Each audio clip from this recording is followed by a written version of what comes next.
Entre los muchos asuntos graves que el país tiene que considerar y que tiene que enfrentar, la crisis de Ecopetrol no es de los menos significativos. Ecopetrol está en una crisis sencillamente siniestra.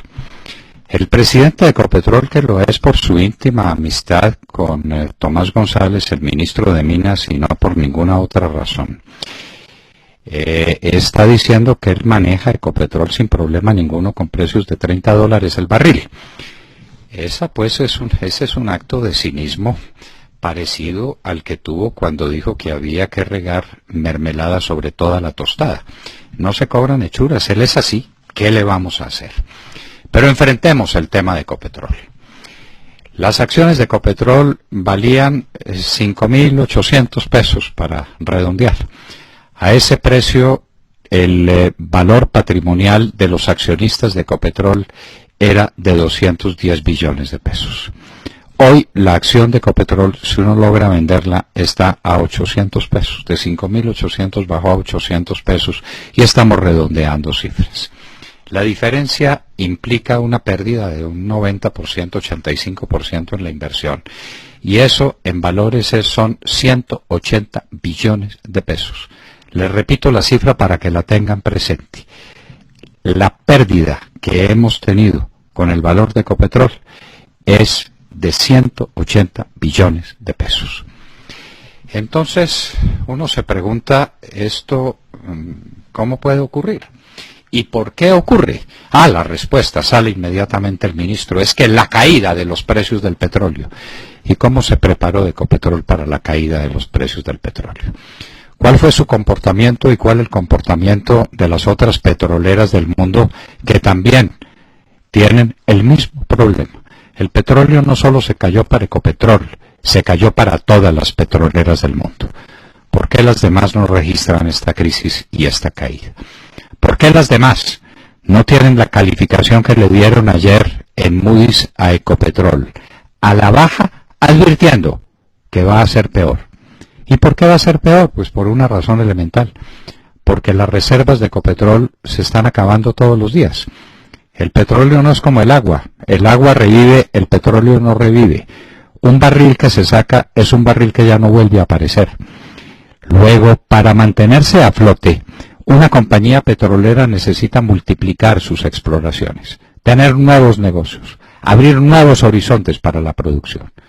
¿Qué está haciendo Ecopetrol en ese sentido? Nada, absolutamente nada. ¿Por qué razón? Porque no tiene con qué. ¿Y por qué no tiene con qué? Por algo elemental. Porque todas las utilidades de Ecopetrol se las repartió en dividendos para regar mermelada sobre toda la tostada. Esto, queridos amigos, no tienen perdón.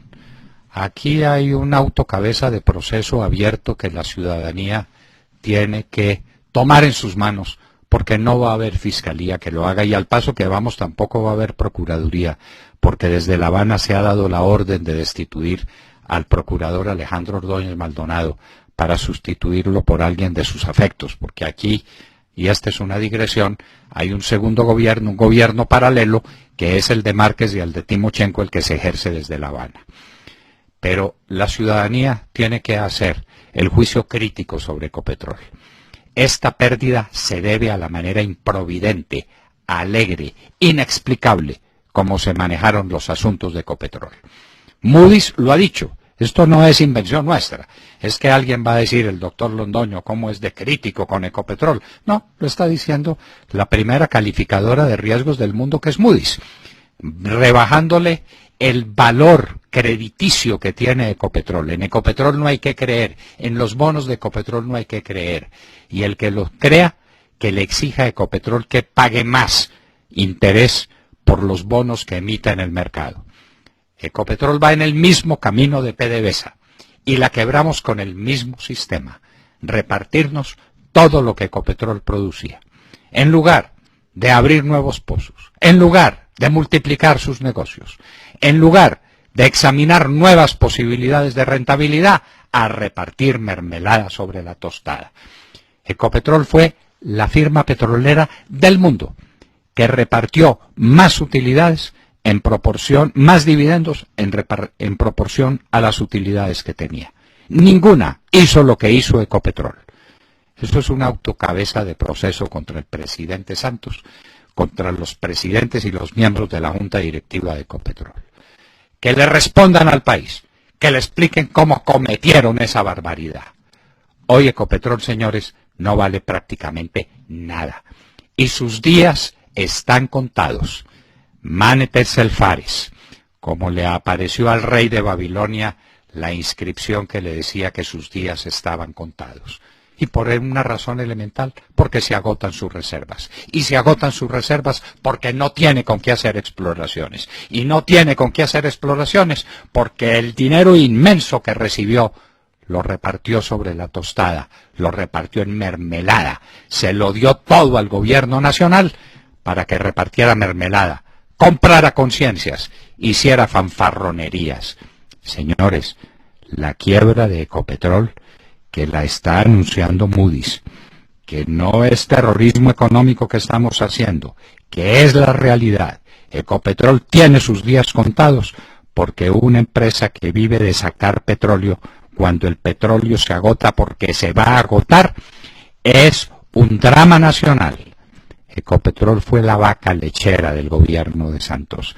Con él hizo campañas, con él hizo fanfarronerías, con él adelantó los diálogos de La Habana, que fue llenar al país de compromisos publicitarios, comprando conciencias y comprando voluntades.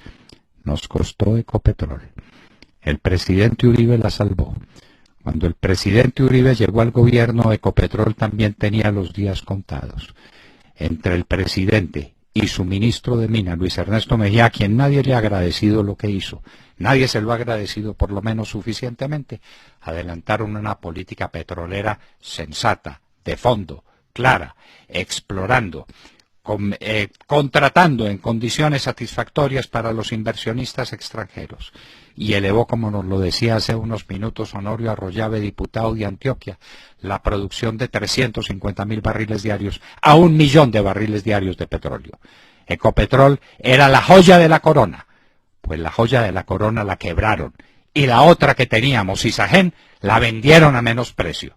Esos son los resultados de este gobierno, que ahora, para resarcirnos de tanto daño, le dice a los ministros de Estado que no monten en primera clase, en clase ejecutiva, sino que monten en clase económica. Buena la tenemos. Y ahora van a controlar los gastos publicitarios, no para reducirlos, sino para controlar definitivamente la opinión, para manejarla, como hacen todos los regímenes comunistas, porque aquí nos han montado un régimen comunista que empieza por el primer punto del crédito, del credo, pauperizar el país, reducirlo a la miseria para después poner a los habitantes a depender del Estado. Por ahí vamos. Y desde Cuba llegan las órdenes y se transmiten por esa correa de transmisión que el país no tenía presente, pero que descubrió a propósito de un libro famoso que se llama Así empezó todo.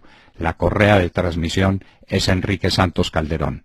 Estamos, señores, en manos del comunismo. Vamos para allá, vamos para el abismo. ¿Será tiempo de reaccionar? ¿Quién lo sabe? Tal vez este país no abra los ojos y se deje hacer cosas como lo que se dejó hacer con Ecopetrol y con Isagen. Acaban de escuchar el editorial del doctor Fernando Londoño en La Hora de la Verdad en Radio Red a las 7 de la mañana, 24 minutos.